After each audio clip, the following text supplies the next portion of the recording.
हे जे आताचे जे तहसीलदार साहेब जे आलेले आबा महाजन यांनी एक चुकीचं हे पत्र दिलेलं आहे. ह्या पत्रापासून तर मला आजपर्यंत खूप त्रास चालू आहे. तहसीलदारांनी तुम्हाला पत्र दिलंय? हो, तहसीलदारांनी हे पत्र दिल्यानंतर समोरच्यानं माझा रस्ता बंद केला. मग मी इथं 2 चक्कर टाकले पण काही मला प्रतिसाद भेटला नाही. मी अप्पर जिल्हा अधिकारी साहेब यांच्याकडे गेलो. पत्र त्यांनी दिलेले आहे. अर्ज दाखल करून मोजे कातरणी येथील गट नंबर 477 या मिळकतीबाबतची वहिवाट केस क्रमांक काय ते असेल ते जे कामकाजास दिवाणी न्यायालय येवला यांच्याकडील अंतिम निकाल पोस्ट स्थगिती देण्याबाबत विनंती केली आहे. बरं, यानंतर पुढे काय झालं? यानंतर मग हे पत्र मी अप्पर जिल्हा अधिकारी यांना दाखवल्यानंतर अप्पर जिल्हा अधिकाऱ्यांनी हे पत्र आम्ही दाखवतो असताना त्यानं ते कॅन्सल करून म्हणजे या पत्रावर जी तारीख दिलेली 15/10/2024 ही तारीख रद्द करून आणि पुढील रस्ता वहिवाट सुरळीत चालू करून द्यायसाठी यांना पत्र दिलं. बरं, तहसीलदार साहेबांना हे पत्र पण आहे. बरं, हे पत्र आहे कलेक्टर साहेबांनी दिलंय ना? कलेक्टर साहेबांनी दिलेलं हे पत्र. अच्छा, विषय निर्णय रद्द होऊन वहिवाट रस्ता खुला होऊन न्याय मिळण्याबाबत. बरं, ठीक आहे. मग हे झाल्यानंतर तहसीलदार साहेब तिथं आले पण माझा रस्ता काही चालू करून गेलेले नाही. आणि इथून तहसीलदार साहेब तिकडं कलेक्टर साहेबांना अहवाल पाठवता का रस्ता आज पण चालूची. मग मी कलेक्टर असं तुम्हाला कसं कळलं का ते निवेदन पाठवतं का हा रस्ता चालूच आहे? मी सर्कलपासून अहवाल जो दाखवला त्याची प्रत घेतली. काय प्रत आहे दाखवा ती.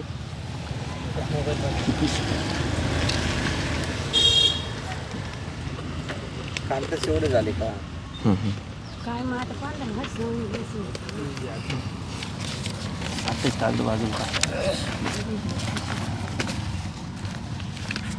स्थानिक खालून लोक सांगताय ती प्रत तुम्हाला फोन होता. नाही असेल बघा, काही नाही, आपल्या काही वेळ आहे पा, काय अडचण नाही. म्हणजे आपल्याला स्टेप बाय स्टेप बघता येईल ना ते.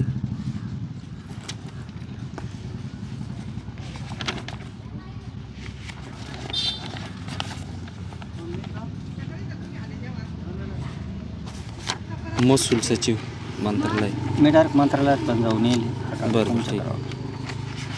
व्यक्ती मंत्रालयात पण जाऊन आलेली म्हणजे सगळ्या प्रक्रिया संपल्यानंतर उपोषणाला, म्हणजे मी बोललो ना सुरुवातीलाच काय अशी वेळ आली.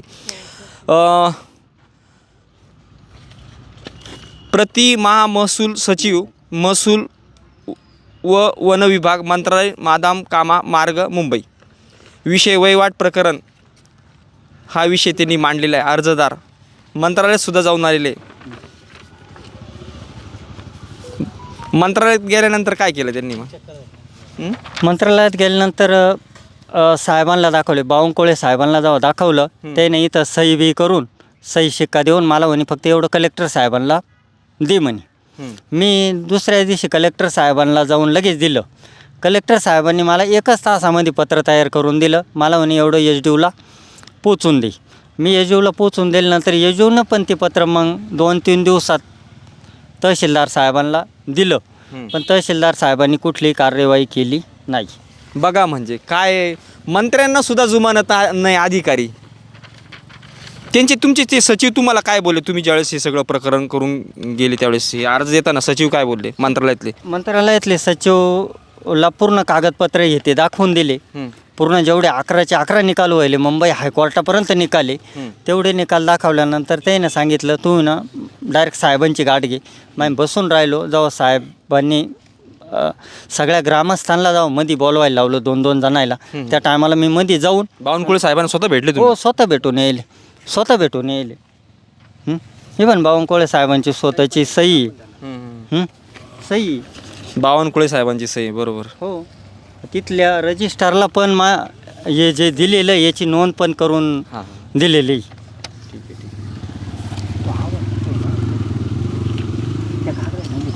तर एवढे मोठे पत्र आहे म्हणले होते, काय याच्यात दोषी कोण हा प्रश्न आहे. म्हणूनच बरं, ठीक आहे, ते बघा नंतर बघा, ते ठीक आहे. फोन मध्ये दाखवून द्या. नाही प्रिंट मारून घेता येईल सापडते नंतर. त्या पत्रात काय ते सांगत होते. मी कलेक्टर साहेबांक गेल्यानंतर आहे ना, कलेक्टर साहेबांनी यांचे का अहवाल मागितला. हां हां यायना अहवालामध्ये असं दिलं का रस्ता तिथं चालू आहे, अच्छा. रस्ता चालू आहे. मग मी कलेक्टर साहेबांना एकच शब्द वापरला, साहेब यांना माझ्या गरीबाच्या घरी तुमचीवाली महसूलची एखादी गाडी घेऊन माझ्या गरीबास तिथं चहा प्यायला यांना पाठवून द्या. जर तुमची गाडी जर माझ्या घरापर्यंत जर आली तर माझ्यावर एक गुन्हा दाखल करायचा, 2 करायचे, ते तुम्ही गुन्हे दाखल करू शकतात. बरं पण आता ठीक आहे. गावातले जे तुमचे त्याच्यात लिहिलेलं आहे, मंडळ अधिकारी यांनी सांगितलं रस्ता खुला आहे. मंडळ अधिकाऱ्यांना आधी दिले. तहसीलदार त्याचं पत्र आहे, ते सांगितलं मंडळ तहसीलदार येवला यांचे कार्यालय, श्री किरण बाबूराव जाधव कातरणे तुमचं नाव आहे. विषय 15 वर्षापासून न्यायालयीन प्रशासकीय आदेशाचा अवमान आणि संदर्भ आपला 5/3/2026 रोजीचा अर्ज मंडळ अधिकारी पाटोदा यांच्याकडील क्रमांक 236 काय जे असेल ते उपरोक्त संदर्भीय विषयान्वये आपणास कळवण्यात येते की आपण या कार्यालयात संदर्भ क्रमांक 1चा अर्ज दाखल करून मोजे कातरणे येवला जिल्हा नाशिक येथील वहिवाट क्रमांक आदेशाप्रमाणे मोकळा करण्यासाठी ह्या तारखेलापासून टप्प्याटप्प्याने आमरण उपोषणास बसण्याबाबत तक्रारी अर्ज दाखल केला आहे. आपल्या संदर्भ क्रमांक 1च्या अर्जावर मंडळ अधिकारी पाटोदा यांची चौकशी अहवाल संदर्भ क्रमांक 2 ने प्राप्त करून घेतला आहे. मंडळ अधिकारी यांचा अहवाल पाहता मोजे कातरणे येवला येथील वहिवाट केस क्रमांक 13/2011 नुसार यापूर्वीच मंडळ अधिकारी पाटोदा यांनी समजूत पत्रानुसार वहिवाट रस्ता मोकळा करून देण्यात आला आहे.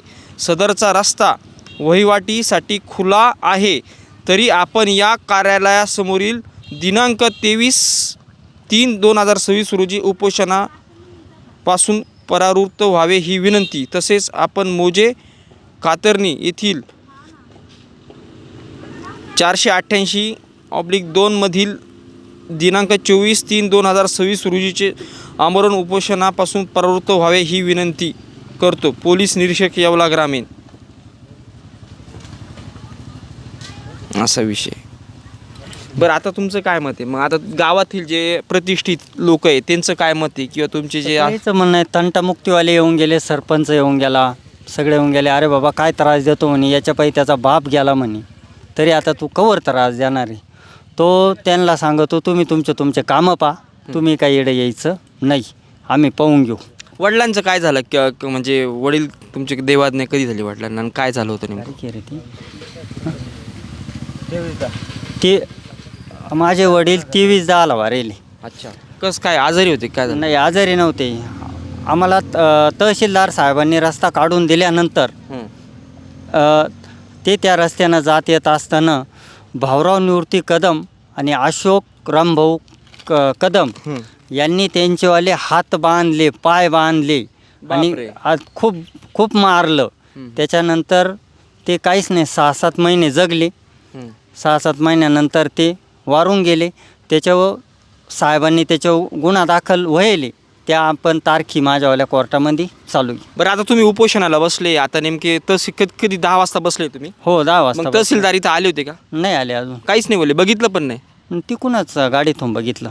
अच्छा. बरं, आता एसडीओनं पुन्हा फेर चौकशीसाठी तहसीलदार साहेबांक पाठवलं. पुन्हा बी फेर चौकशी होऊन तहसीलदार साहेबांनी माझ्याच बाजूने निकाल दिला. निकाल दिल्यानंतर पुन्हा त्यानं एसडीओ अपील केलं. पुन्हा एसडीओनं निकाल माझ्याच बाजून दिला. पुन्हा त्याच्यानंतर हा सेशन कोर्टात गेला. सेशन कोर्टानं पण निर्णय माझ्या बाजून दिला. हा त्याच्यानंतर ही गोष्ट कधीची अंदाजे, म्हणजे 2 वर्ष, 10 वर्ष, 5 वर्ष, अंदाजे सांगा. 2-2 वर्षाचे गॅपनं. बरं, हां, ठीक. पुढे निकाल लागत गेले. मग त्याच्यानंतर सेशन कोर्टाचा निकाल झाल्यानंतर माझा रस्ता पूर्ण खुला बिला करून दिला होता. त्या टायमाला हिले साहेब होते तहसीलदार. ही गोष्ट किती वर्षाची खुला करून दिला? साधारण किती वर्षापूर्वी खुला करून दिला त्यांनी अंदाजे? 2022 मध्ये. बरं, हां. 2022 त्यानंतर किती दिवस त्या रस्त्याने तुम्ही चालले? आम्ही त्यानंतर 3 वर्ष त्या रस्त्यानं गेलो आलो. आम्हाला कुठलीही काही अडचण बिडचण काहीच नव्हती. पुढं कलेक्टर साहेबांना दे म्हणे. मी दुसऱ्या दिवशी कलेक्टर साहेबांना जाऊन लगेच दिलं. कलेक्टर साहेबांनी मला 1च तासामध्ये पत्र तयार करून दिलं. मला म्हणे एवढं एचडीयूला पोचून दे. मी एचडीयूला पोचून दिल्यानंतर एचडीयूनं पण ते पत्र मग 2-3 दिवसात तहसीलदार साहेबांना दिलं. पण तहसीलदार साहेबांनी कुठलीही कार्यवाही केली नाही. बघा म्हणजे काय, मंत्र्यांना सुद्धा जुमानत नाही अधिकारी. तुमचे ते सचिव तुम्हाला काय बोलले? तुम्ही ज्यावेळेस हे सगळं प्रकरण करून गेले त्यावेळेस हे अर्ज देताना सचिव काय बोलले मंत्रालयातले सचिवला पूर्ण कागदपत्र हे ते दाखवून दिले. पूर्ण जेवढे 11चे 11 निकाल व्हायले, मुंबई हायकोर्टापर्यंत निकाले, तेवढे निकाल दाखवल्यानंतर त्याने सांगितलं तू ना डायरेक्ट साहेबांची गाठ घे.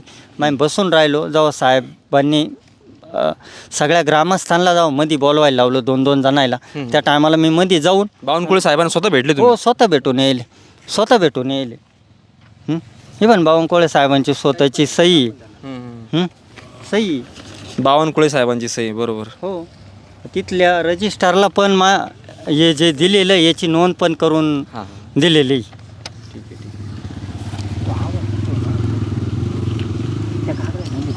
तर एवढे मोठे पत्र आहे म्हणले होते, काय पत्र?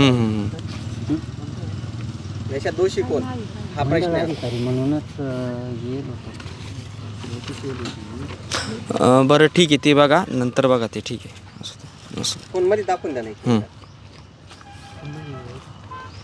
प्रिंट मारून घेता येईल, सापडेल ते नंतर. त्या पत्रात काय ते सांगा.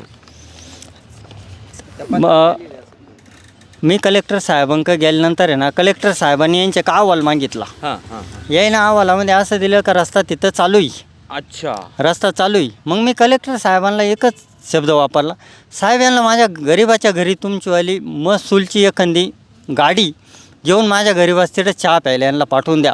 जर तुमची गाडी जर माझ्या घरापर्यंत जर आली तर माझ्यावर एक गुन्हा दाखल करायचा, 2 करायचे, ते तुम्ही गुन्हे दाखल करू शकतात. पण आता ठीक आहे. गावातले जे तुमचे मंडळ अधिकारी यांनी सांगितलं रस्ता खुला आहे. मंडळ अधिकाऱ्यांना आधी दिले. तहसीलदार त्यांचं पत्र आहे. तहसीलदार येवला यांचे कार्यालय, श्री किरण बाबूराव जाधव कातरणी, तुमचं नाव आहे. विषय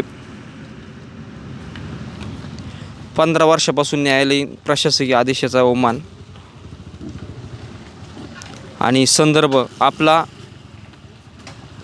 5/3/2026 रोजीचा अर्ज मंडळ अधिकारी पाटोदा यांच्याकडील क्रमांक 236 काय जे असेल ते उपरोक्त संदर्भीय विषयान्वये आपणास कळवण्यात येते की आपण या कार्यालयात संदर्भ क्रमांक 1चा अर्ज दाखल करून मोजे कातरणी येवला जिल्हा नाशिक येथील वहिवाट क्रमांक आदेशाप्रमाणे मोकळा करण्यासाठी या तारखेलापासून टप्प्याटप्प्याने आमरण उपोषणास बसण्याबाबत तक्रारी अर्ज दाखल केला आहे.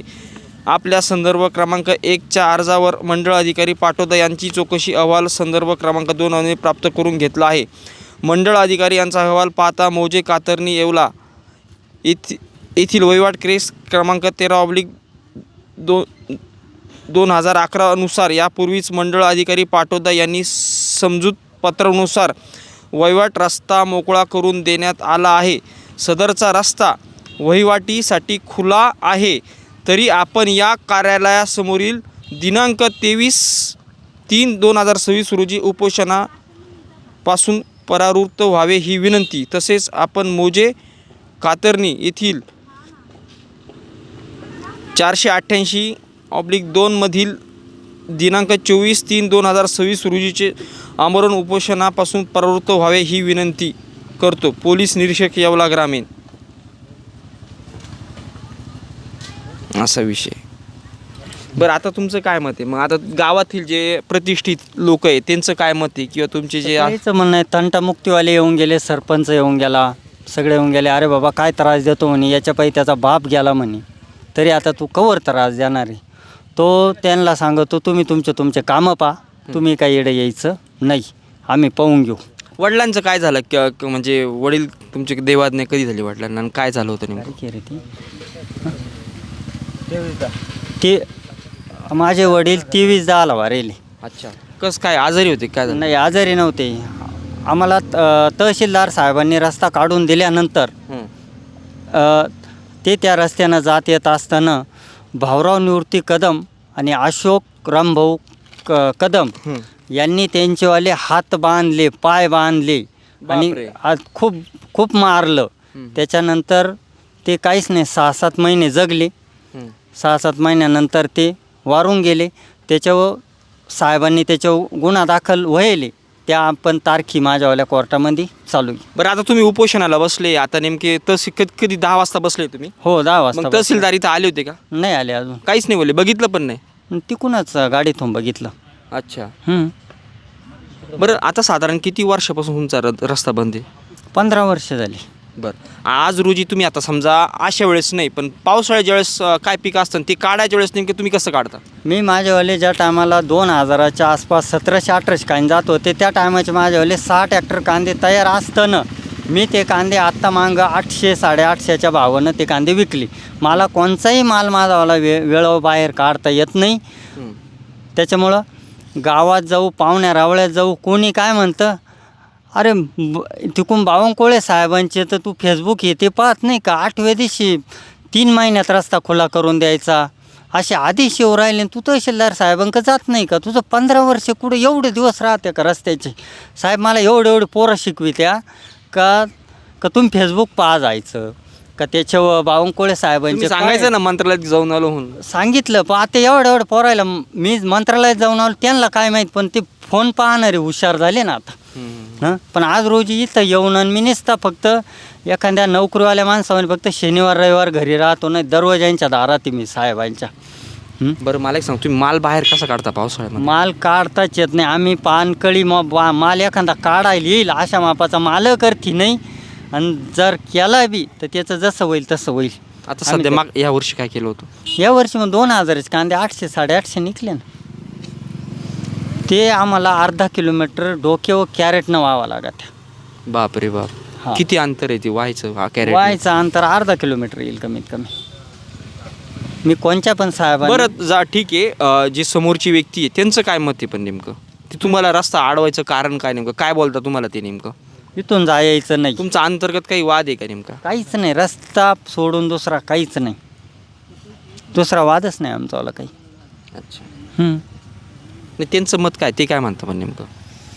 रस्त्याचं सगळं मी सांगतो ना, मग 2022मध्ये इले साहेबांच्या आदेशानुसार सर्कल आणि तलाठी पोलीस संरक्षण मी फी बी भरून रस्ता कंप्लीट काढलेला होता. फक्त माझावाला एवढ्या पत्रापासून माझावाला सगळा.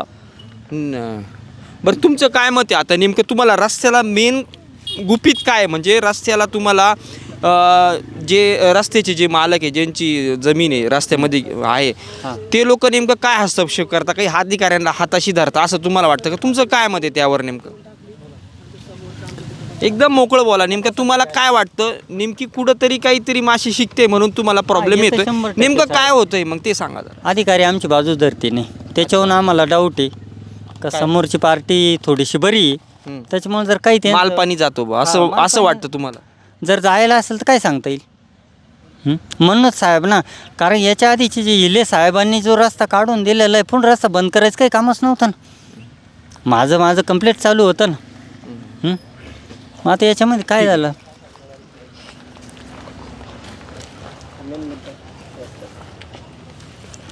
मावशी, तुम्हाला जो रस्त्याचा त्रास होतोय, शेजाऱ्यांचं काय मत आहे नेमकं? तुम्हाला ते रस्ता देत नाही काय? रस्ता पहिला होताच आणि मग आता देत आता ते तकलीफ का देतात तुम्हाला? त्यांचं काय मत काय नेमकं? तुम्हाला काय बोलतात ते?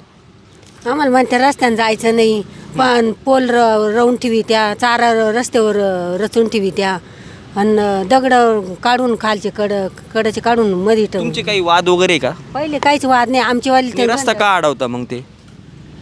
काय आता त्यांच्या काय मनात आलं काय माहिती. मग नाही तर पहिलं आमची वाली सासरे जात होते, आम्ही गेलो.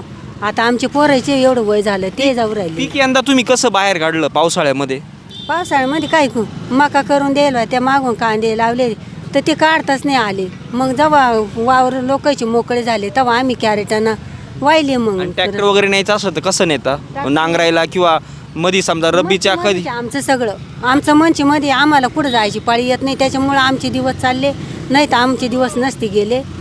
आणि मग हे माल काढायचेच आम्हाला फक्त पंचायत होते ना. दादा मला एक सांगा, आता तुम्ही आज इथं बसलेले आहे, तुमचं आता तुम्ही आता उपोषणाला बसले इथं, आता निर्णय नाही घेतला तर आता तुम्ही काय पुढचं काय पाऊल उचलणार? आता आम्ही इथं 6 वाजेपर्यंत बसून राहणार. 6 नंतर आम्ही आमच्या 488च्या 2 मध्ये जोपर्यंत आम्हाला निर्णय लागत नाही तोपर्यंत आम्ही आमरण उपोषण करणार. आमच्या प्रकृतीला काही झाल्यास तहसीलदार साहेबांनी हे जबाबदार राहणार त्याला. आपण बघू शकतो शेतकऱ्यावर एकदम ही वाईट वेळ आहे. अक्षरशः शेतकरी मंत्रालयापर्यंत बावनकुळे साहेबांना सुद्धा भेटून आले आहे, सगळे कागदपत्रे सगळे निघाले, तरी पण त्यांना स्थानिक पुढारी जे असतील किंवा संबंधित काय जे असतील ते अधिकारी असेल ते अशा पद्धतीने रस्त्याची अडवणुकीला त्रास देत आहे. आपण येवल्यामधून हे सर्व बघतोय. Video journalist Pankaj Gaikwad, G7 news, Yeola.